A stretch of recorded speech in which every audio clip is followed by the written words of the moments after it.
Fala galera! Então o assunto de hoje é muito interessante, não saia daí e já deixa o like. A gente vai falar sobre micro-organismos eficazes. Wagner, isso é legal? Eu acho que pode ser muito bom ou pode matar sua planta dependendo de como você está fazendo na sua casa. Então não saia daí, vamos assistir o vídeo. Eu não queria falar disso sozinho, então convidei meu amigo agrônomo, Fernando Faria, para a gente bater um papo sobre o assunto. Então vamos lá, depois da vinheta.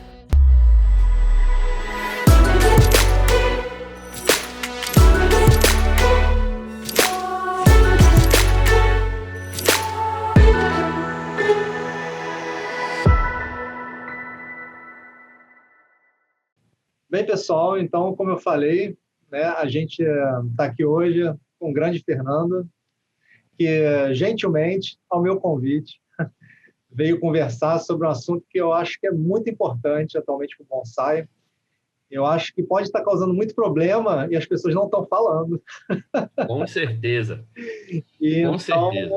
então, eu quis muito gravar esse vídeo, conversei com o Fernando antes, ele falou, cara, a gente tem que gravar esse vídeo também, porque a gente precisa alertar as pessoas, né, do que está acontecendo, o que pode acontecer. Então, vamos lá começar esse papo. Né, primeiro, eu quero agradecer ao Fernando. Fernando, brigadão por estar aqui com a gente hoje no canal, né, disponibilizando o seu tempo, né, para ajudar o bonsai. Esse é o espírito, né, que a gente espera da maioria dos bonsaístas. Então, deixa eu só contar para vocês como é que começou essa história. Né? Eu estava conversando com o Marcílio, né, que é um amigo nosso em comum. Muito obrigado, Marcílio, até, né, por ter feito essa ponte. E ele me perguntou assim, Wagner, o que você acha dessa história que está rolando muito hoje de micro-organismos eficazes? Eu falei, Marcílio, posso ser bem sincero com você, cara? Eu acho que existe uma nuvem de ignorância sobre a história e eu acho que isso pode ser um problema sério, né, se as pessoas fizerem como eu acho que estão fazendo. Inclusive, assim, eu não vejo a necessidade disso, por exemplo, se a sua planta está no solo bom e crescendo, né, você vai se arriscar a introduzir algo ali que você não conhece, você pode causar um problema muito maior. Aí, logo depois, o Marcílio me mandou um áudio do Fernando falando quase a mesma coisa que eu falei. Eu falei, cara, eu tenho que conversar com ele e mostrar isso para as pessoas. Então, vamos lá. Eu vou te fazer algumas perguntas, Fernando, só para você começar aí, né? Eu sei que você é um cara que tem... O Fernando é engenheiro agrônomo, né? E tem uma empresa, né, em Pernambuco, não é isso, Fernando? Isso. Aguatec, não é isso? Aguatec, engenharia e irrigação. Se precisarem de irrigação em Pernambuco, ele é o cara, já pode contatar. Então, o que você acha, Fernando, dessa história aí? Porque a gente sabe que hoje na internet, principalmente relacionada a bonsai, tem muito modismo. Alguém fala alguma coisa, eu acho que um pouco por falta de assunto, as pessoas começam a replicar aquilo. Isso. E a coisa parece que vira uma verdade tão grande, todo mundo fazendo, todo mundo atrás. Aí começa a entrar um lado comercial também, que as pessoas começam a vender. Pois é. Não é? O que você acha disso? E aí é o pior. Amigos, veja só, isso para mim é uma coisa que eu falo sempre, né?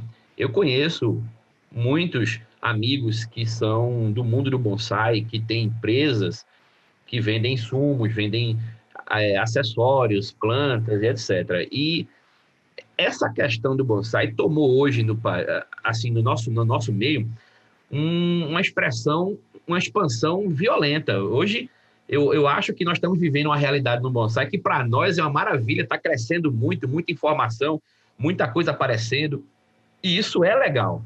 Mas, por outro lado, eu acho que o mundo do bonsai começou assim, amigos trocando ideias, conversando sobre um estilo, sobre uma planta, sobre um vaso, uma pessoa que fabrica um vaso aqui, outro ali, uma variedade nova, uma espécie nova, e um controle, uma nutrição, um substrato, controle de uma praga determinada, e vamos trocando as ideias. Tem grupos de WhatsApp aí, eu participo de um bocado, e isso começou a entrar na questão da adubação orquímica ou adubação biológica, ou adubação orgânica.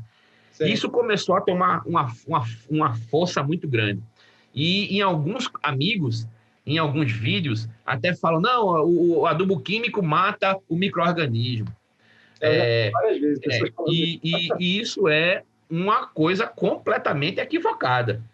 O desconhecimento de como utilizar o adubo químico promove alteração no parâmetro químico do substrato que vai ser inóspito para qualquer vida, inclusive a planta. Se você aplicar adubo químico demais e levantar a condutividade elétrica, a quantidade de sal que eu tenho ali naquela solução, a planta também morre, quanto mais um micro-organismo. Então, o parâmetro químico que é desconhecido, você não sabe quanto vai usar de cada nutriente no solo, você vai desequilibrar quimicamente, você vai aumentar pH, vai aumentar a condutividade, você vai fazer com que o ambiente seja inóspito à vida. E aí, o micro-organismo morre. Mas vamos lá. Micro-organismo em si, quando fala micro-organismos eficazes, o que são eles? São toda a vida que existe no solo. E não é só bactéria, fungo, leveduras, vermes, nematóides, protozoários, insetos. É toda a vida que tem no solo. E tudo está equilibrado, tudo está ali vivendo em simbiose. Um antagonista ao outro, sem deixar que aquele desenvolva demais, sempre um controlando o outro e se trazendo benefícios próprios e para a vegetação, no caso, as plantas. Quando a gente começou a falar dessa questão de adubação orgânica biológica, começou muito a falar do EM, e começou a surgir muito vídeo de gente coletando EM na natureza, com arroz, com isso, com aquilo. E eu fiquei muito temeroso. Eu disse, gente, isso é um risco muito grande. Você pode estar trazendo um problema sério para o seu viveiro, de difícil controle, vai começar a lhe obrigar a utilizar produtos químicos pesados para controlar, e você não pode deixar isso acontecer. Então, pessoal, deu uma travadinha aqui no vídeo. O Fernando estava falando do perigo que pode ser a gente coletar EM, como várias pessoas estão propondo ali. E eu já quero dar uma pausa aqui, porque assim, eu estou ficando meio famoso nessa história de querer quebrar mitos, né, etc. E eu estou tomando muita porrada por causa disso. E por isso que eu não queria falar sobre isso sozinho. Aí eu quero falar comigo. Porque só aí, assim, lá vem o Wagner de novo, querendo dar porrada e tal. Esse não é o intuito, né? Realmente avisar que pode ser um problema, né? Pode ser um problema. Pode. Assim, eu acho muito válido você oferecer um produto que realmente tem uma efetividade. Mas você tem que dizer para quem está comprando o que ele está comprando, não é? Por exemplo, como eu lhe disse, aqui é uma região de fruticultura, onde eu tenho inúmeros laboratórios e empresas vendendo micro-organismos para infinidade de situações, para promover enraizamento, para combate biológico, para controle de pragas, de fungos, seja insetos ou ácaros ou fungos, nematóides. E nas embalagens ele é específico. Sim. Um produto comercial diz o que é. Tricoderma, fungo tricoderma. Isso aqui é uma embalagem, Ministério da Agricultura, tem toda uma legislação aqui em cima. Quando eu falo de bactéria, é a mesma coisa. Eu tenho a bactéria aqui, dentro desse recipiente, né? A bactéria Bacillus subtilis, e aí tem as recomendações em quantidades, em gramas, diz o que tem aqui dentro, diz qual é o objetivo. Se eu vou fazer controle de pragas, eu tenho Bovéria baciana, um produto que eu pulverizo, biológico. Então, assim, eu vou estar vendendo para meu consumidor uma coisa que eu estou explicando o que é. Isso é um micro-organismo tal, ele tem uma vida de tantos dias, após tantos dias, a sua população no substrato vai crescer, ter um pico e vai decair.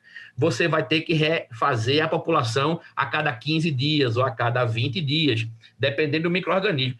Isso é informação clara que a pessoa que está comprando vai saber o que está comprando. Agora, eu posso muito bem pegar esterco, colocar dentro de água, fazer uma calda orgânica, boto talvez um pouquinho de mel de engenho, as bactérias que existem ali naturalmente vão ficar durante um tempo, e eu dizer, isso aqui é uma maravilha para você, é um EM.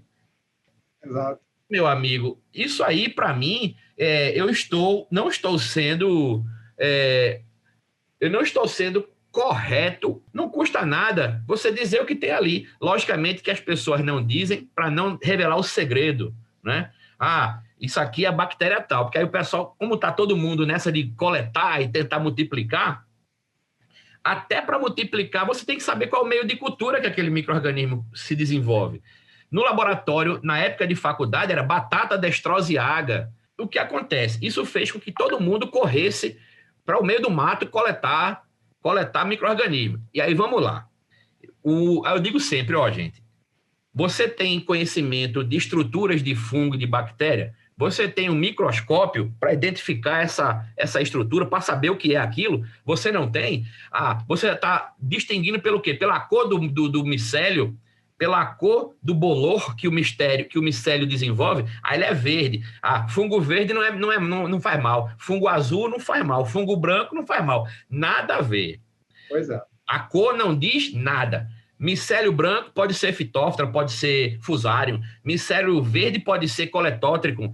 Micélio azul pode ser fomópolis, pode ser preto. É uma infinidade de fungos que a cor não diz nada. Aí eu, pelo menos, para tentar dar um auxílio sem comprometer ninguém, eu digo, ó, pegou o seu fungo, colocou num substrato, você vai e planta sementes de feijão e milho, que germinam rapidamente.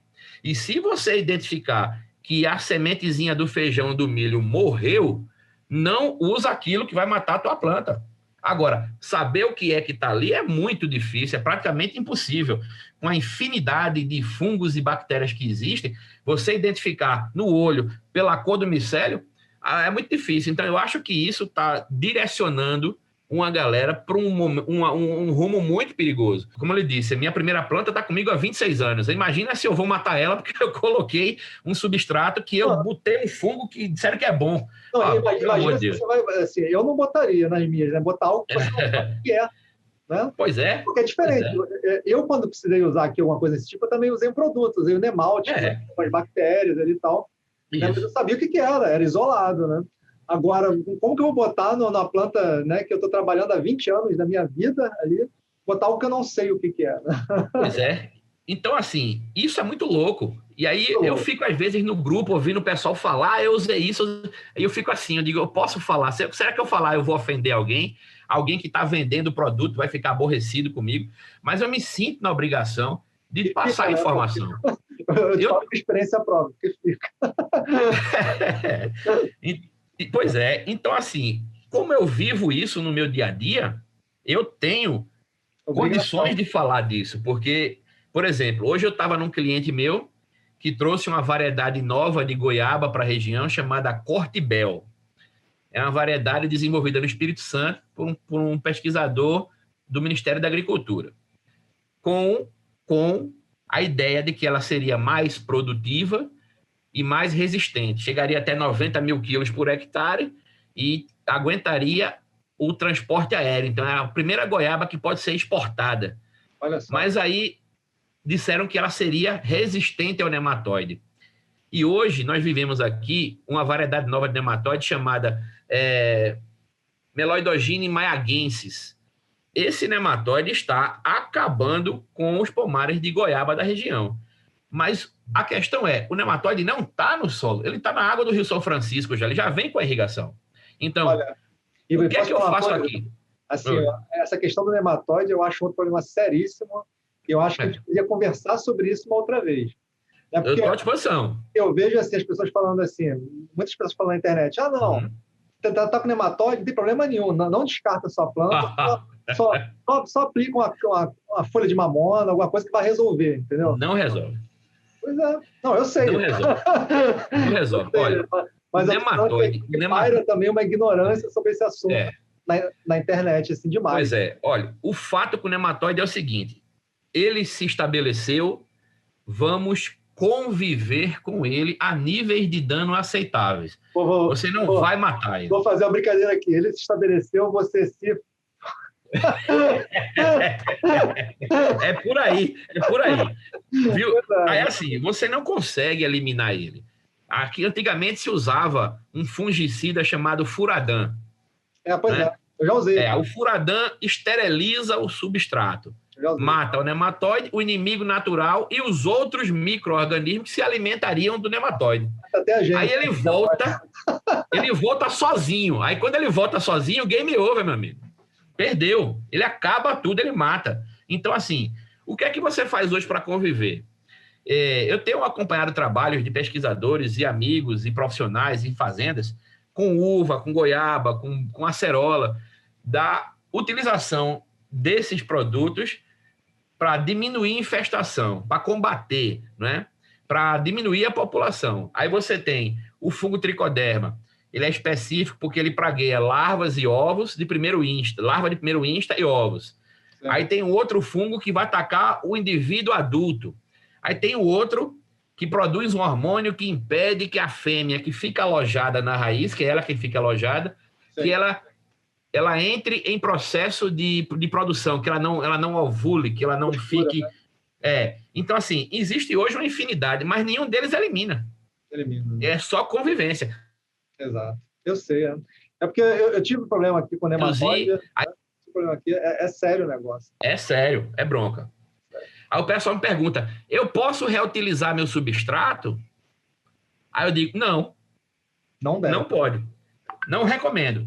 Se você usa o substrato mineral, e aí há questionamentos, por exemplo, o pessoal diz, caqueira de tijolo feito o americano usa, o europeu usa acadama, só isso é suficiente. Eu disse, não é.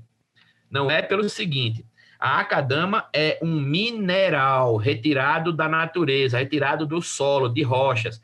A caqueira de tijolo nós usamos para fazer a nossa estrutura de residências com o barro mais pobre possível, que é a argila de 2:1, e inclusive que não pode reter nada, porque se ele retém, ele permite que a água entre dentro dele, e aí ele vai dilatar e construir, dilatar e contrair. Imagine uma casa que quando chove ela hidrata e dilata, quando seca ela desidrata e contrai, a casa vai cair. Sim. Então, a argila que a gente usa para fazer o tijolo ou a telha é a mais paupérrima quimicamente possível, e aí ela só tem a função de substrato para sustentação física. A alimentação você tem que colocar ou química ou orgânica. E aí você vai eliminar o substrato, o nematóide como? Se está na matéria orgânica. Sim. Você entendeu? Então, assim, não tem. Contaminou, dá fim ao substrato. Não tem para recuperar. Dessa contra o nematóide, o pessoal vai falar muito de Tagete, né? Que ajuda. E outras coisas do tipo. Pois é uma loucura. E aí, assim, eu vejo muito o pessoal falar sobre essas coisas e não vão a fundo. Eu digo, gente, vai no Google, dá uma pesquisada, que você vai ver experiências, entendeu? Mas assim, a gente consegue conviver. A gente não elimina, tá? Não vai eliminar. Mas conviver vai. A planta recupera, fica vistosa, mas você vai passar o resto de sua vida trabalhando com o inimigo natural dele, multiplicando tricoderma, multiplicando bacilos e aplicando toda semana, o resto da vida. Então, assim, é uma escolha. No meu entendimento, não sou engenheiro agrônomo, né? Sou veterinário, mas no meu entendimento, assim, a única esperança que teria para realmente acabar com o nematóide, em vaso, claro, né? Porque no solo não tem como mesmo, seria o furadano, né? Porque aí você conseguiria, por exemplo, botar um substrato completamente novo, né? Livre de qualquer contaminação, sterilizado, alguma coisa, e aplicar o furadano no plantio do bonsai, que teoricamente mataria as fêmeas dentro do bonsai, né? E talvez você conseguisse eliminar. Mas veja, a gente não tem mais o carbofurano, né? Acabou. Existem outros inseticidas que usam para esterilizar substrato, né? Eu posso depois passar uma lista deles, mas eles são tão perigosos que eu prefiro não fazer isso, porque existem pessoas que não têm o conhecimento ou não têm a preocupação com o controle, vão adquirir isso de alguma forma e termina causando um problema. Para você ter ideia, como o furadão é perigoso, aqui o pessoal tem roça, a turma chama de roça, aqui onde cria as cabras e os bodes, e às vezes o caçador vai à noite, invade a tua propriedade para caçar tatu. Aí o dono da roça, para evitar que os cachorros dos caçadores entrem nas roças, pega uma salsicha calabresa, uma linguiça calabresa, torra ela, bota dentro de uma garrafa PET com arame, de forma que fica feito um abajur. Sim. Outros animais da caatinga não comem, mas o cachorro consegue botar o focinho e puxar a salsicha. E bota 2 pinguinhos do furadã. O cachorro morre sem andar um palmo. O cachorro morre. Quando você vai no outro dia procurar a armadilha, tá lá o cachorro e 3 ou 4 urubus mortos em cima do cachorro. Então, o urubu se alimenta da carne do cachorro morto e morre ali também sem andar. Então, o furadã é violentíssimo. Então, assim, você vai esterilizar o substrato com ele, vai. Mas você está ali podendo causar um risco grande a você. Imagina. Sério, né? Problema sério. Imagina, você pega... Geralmente os nematóides atacam muito as nossas mirtáceas. Vamos colocar o furadã no nematóide que atacou um araçá ou uma pitangueira. E aí você colocou o furadã ali. Qual é o período, o poder residual do furadã? Quanto tempo ele fica no substrato ou na planta? Aí imagina, aí tu vai lá depois, desavisado, que pitanguinha gostosa. Pô, pegou a pitanga, comeu, um abraço. Entendeu? Então, assim, é muito arriscado. Então, existem outros métodos de esterilizar o substrato. Eu prefiro não usá-los, entendeu? Assim, eu também. O controle para nematóides ele tem que ser biológico. Já se estuda na Embrapa a produção de um fungo para combater mais eficiente e um nematóide predador, que você vai cultivar ele e depois vai soltá-lo no substrato. Ele vai praguear, vai se alimentar do nematóide que está lá, porque ele é um nematóide canibal, ele só come nematóides, ele não vai praguear a planta, entendeu? Então isso aí já é uma maravilha, nós já temos uma solução, entendeu? Mas aí, até que isso fique disponível para nós do nosso mundo, isso vai demorar um bocado. Da mesma forma para ácaros. É difícil também controlar ácaro, né, cara? Ácaro, o controle é biológico. Eu digo sempre, ó. Eu até comprei aqui, ó, esses dias, explicar. Isso, pronto. Mas veja só, eu falo muito, pessoal, o controle de praga... Saiu aqui a câmera do foco. Saiu? Não, agora... o controle das pragas, ele não pode ser um único método. Você tem que usar todos eles. E aí você usa o controle químico, aí você usa o controle mecânico, você usa o controle cultural, você usa o controle biológico. O importante do controle é você conhecer a praga. Porque é o seguinte, vamos lá. Se a praga tem um aparelho bucal mastigador, né? O dano que ela causa é muito rápido. Então, eu vou usar o controle biológico, porque no meu viveiro eu só uso adubação orgânica e controle biológico. Pronto, se você tiver uma praga de lagartas, até que o fungo venha paralisar aquela lagarta, ela já acabou com a tua planta, amigo. Se for gafanhoto, se for formiga cortadeira. Então, o aparelho bucal da praga, ele já lhe diz qual controle você vai tomar que seja mais eficiente. É um afídel, ele suga a seiva da planta, eu posso usar um inseticida translaminar, que vai ficar dissolvido em todos os tecidos da planta. Quando ele picar, que sugar, já vem o veneno, ele morre. Eu posso combater com controle biológico? Pode. A questão do controle biológico é o seguinte, ele tem que ser preventivo e curativo. Eu não posso usar depois que eu identifico o dano da praga. Eu tenho que usar antes de identificar, porque até que ele paralise a praga, ela já causou um estrago muito grande. Então, decidiu pelo controle biológico, toda semana você aplica, independente de ver praga ou não ver praga. Porque o micro-organismo, como eu falei, ele tem uma vida curta no ambiente. Ele vai ter o boom da população, depois a população vai morrer. E aí, no momento que a população morreu, você tem que aplicar de novo ele. Sim. É a mesma coisa desse micro-organismo que a gente usa no solo. Então, assim, você tem que conhecer o que você está fazendo. Senão, você não está fazendo nada, está só gastando dinheiro. Sim. Né? Então, o controle biológico tem que ser preventivo e curativo. Eu uso armadilha luminosa, eu uso cola entomológica, eu uso bactérias, eu uso fungos, eu uso controle mecânico. O pessoal diz, Fernando, tu é especialista em irrigação e tu irriga tuas plantas na mangueira? Eu disse, meu amigo, porque eu chego de uma por uma, olho para ela assim, eu digo, tudo bom com você, minha filha? Aí eu vejo um sintoma de uma praga, eu vejo um arame que tem que ser tirado, eu vejo uma poda que tem que ser dada. Então, assim, o contato é mais próximo, entendeu? Então, você consegue identificar. E aí você vai ver qual controle que você vai usar se você identifica alguma praga, entendeu? E esse contato, quanto menos automático o controle, para mim, melhor, porque aí eu vou identificar pontualmente. Eu vejo uma planta que está com uma carência nutricional. Aí eu fui ver o que é que eu apliquei naquela planta. Eu gosto muito de usar adubação orgânica. Eu uso pó de carvão, eu uso cinza de carvão, eu uso a terra do cupinzeiro. E quando eu percebo que tem algum nutriente que, por sua característica química, ele transloca na planta mais rápido ou menos rápido, e aí o sintoma aparece lá na folhinha nova, eu digo, rapaz, isso aqui é um nitrogênio, isso aqui é um potássio, isso aqui pode ser um magnésio. Aí eu sei o que eu vou aplicar, entendeu? Aí esse contato mais próximo, aí é melhor, entendeu? Sim, Por isso que eu não faço nada mecânico, nada automático eu aqui. aconselho isso também, né? Sem dúvida. Né? E outra, cara, deixa eu te perguntar mais uma coisa, assim, diga lá. Falar, que senão a gente também estende muito, né? Fica um vídeo de 1 hora. Mas hoje a minha abordagem, como é que é? Eu quero que você me fale se está certo ou errado, né? Tipo assim, se a planta estiver crescendo bem naquele substrato, tu não bota nada. Show. Eu não boto nada.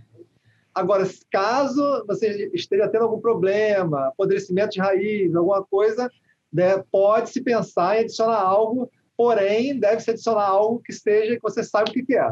Isso. Seria mais ou menos isso? É isso aí. Veja só. É como você falou antes. Você está numa região que você tem uma temperatura específica e uma umidade relativa do ar específica.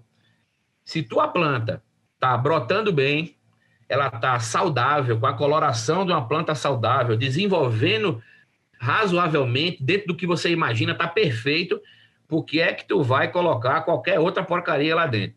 Porque você, vai melhorar, vai, mas precisa? Às vezes você não tem benefício nenhum. No mínimo está gastando dinheiro à toa, né? Isso. Às vezes você não tem benefício nenhum. Agora, eu tenho uma planta que ela vive amarela, ela vive queimando a borda da folha. Aí o pessoal diz, o pessoal me liga muito, Fernando, eu com minha jabuticaba tem uma praga, tá queimando a borda. Eu digo, tá chovendo aí, negão? Eu digo, tira ela da chuva. Porque a jabuticabeira, quando tem muita água, ela queima a folha. Às vezes não é nada. E aí você já está com aquela ansiedade de comprar um produto para colocar lá, uma bactéria, um fungo, um EM. Meu amigo, não precisa. É como você falou. Tá indo tudo bem, show de bola. Em time que está ganhando, não mexe. Agora, eu tenho algum problema, aí sim, aí eu vou começar a utilizar aquilo que seja eficiente. Não é qualquer coisa, entendeu? Sim. E aí você tem que testar. Eu tenho a obrigação de testar porque eu dou consultoria. Então, por exemplo, eu gosto de fazer iogurte natural. Aí eu pego o leite e tiro. Aí o soro do leite, eu fiquei pensando, eu digo, rapaz, aqui tem gorduras animais, tem nada a ver, planta não come gordura. Aí eu peguei e comecei a jogar aquele soro em algumas plantas. Meu amigo, a resposta da planta no outro dia foi um absurdo. Brotação e flor. O que é que eu fiz? Foi o soro que alimentou a planta? Não. A levedura que tinha ali, ou fermentou alguma matéria orgânica que estava no substrato e deixou o nutriente disponível para a planta. A planta não se alimenta de EM.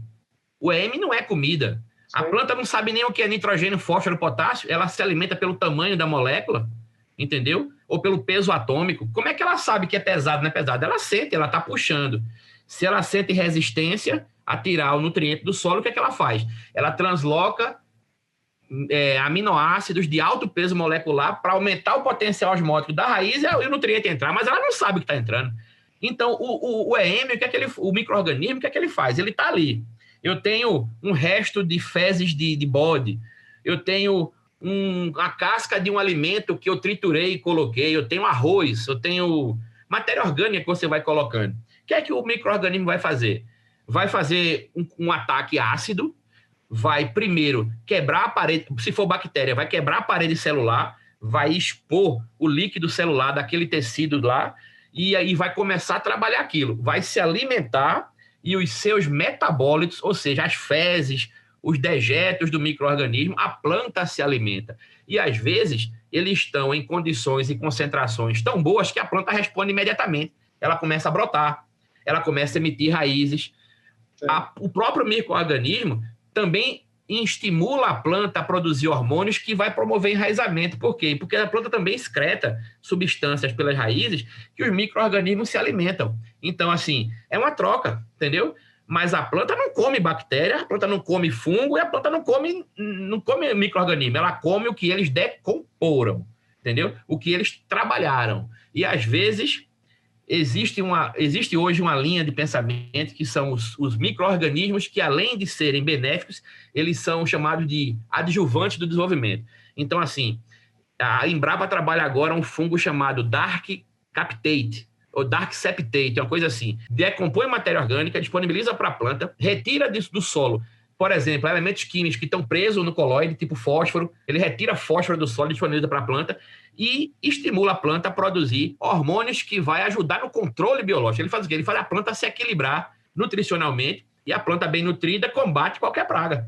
Ela aumenta a espessura da epiderme, a quantidade de cera que ela produz e impede que um fungo introduza a sua estrutura de fixação. Então, assim, é uma nova linha de pensamento. Mas, de novo, planta não come micro-organismo, ela come o que ele produzir, o que ele decompôs. Eu vou dizer a todo mundo aqui, eu estou à disposição para qualquer um. No Instagram. É bom você falar que eu vou botar o seu contato aqui na descrição do vídeo. Né? Quem quiser entrar em contato com o Fernando, né, manda abraço. À disposição. WhatsApp. Estão vendo, né? Que é um cara que sabe muito, está disponível, né, para ajudar a gente. Isso. E outra, eu não cobro nada, não, viu? Eu faço com o maior prazer da face da terra. O maior prazer da face da terra. Fernando, pô, muito obrigado, viu? Assim, para a gente finalizar, qual conselho que você daria para a galera, né, que fica recebendo essas ondas de informação assim, e essas, como é que fala, esses modismos, né, de YouTube e tal? Eu sempre digo o seguinte, toda informação ela é válida, certo? Mas você tem que aprender a filtrar. Nem tudo que Zé usa na roça dele, o Mané vai usar e vai ser eficiente na sua roça. Então, temos que filtrar. Informação é fácil. Eu posso passar uma infinidade de material de microbiologia numa linguagem bem simples para a pessoa começar a ler e entender o que é. Como eu posso passar material de fisiologia, de nutrição. Eu digo sempre, vão lendo, vão buscando informação e aprendam a filtrar. Tudo é válido, desde que você saiba usar adequadamente, na quantidade certa, no momento certo e pelo período correto. Não adianta usar o resto da vida, porque não precisa. Novamente, se a tua planta está saudável, se a tua planta está bonita, se ela está bem, não precisa fazer nada, não bota nada.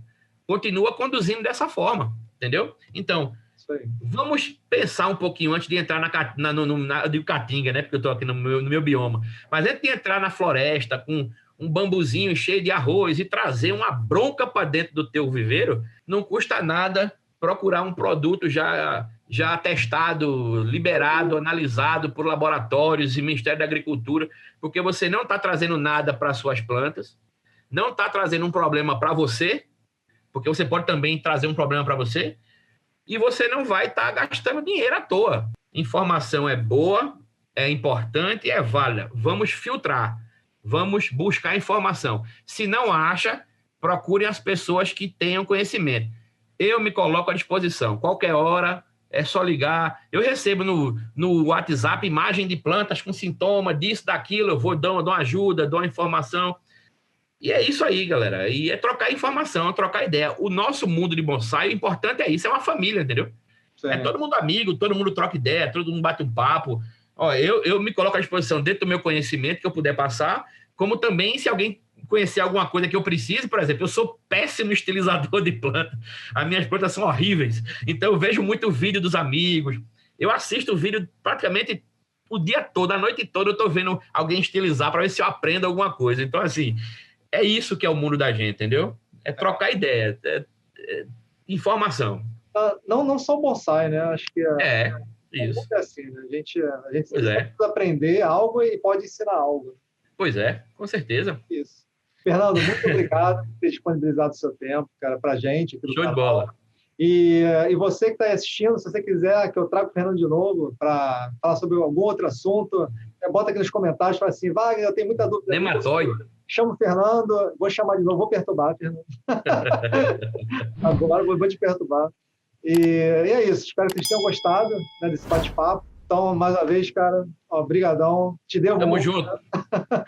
Tamo junto. E é isso aí, gente. Forte abraço. E Falou. vejo vocês no próximo vídeo. E fale aí, se quiser o Fernando. Um abraço, tchau. Na hora.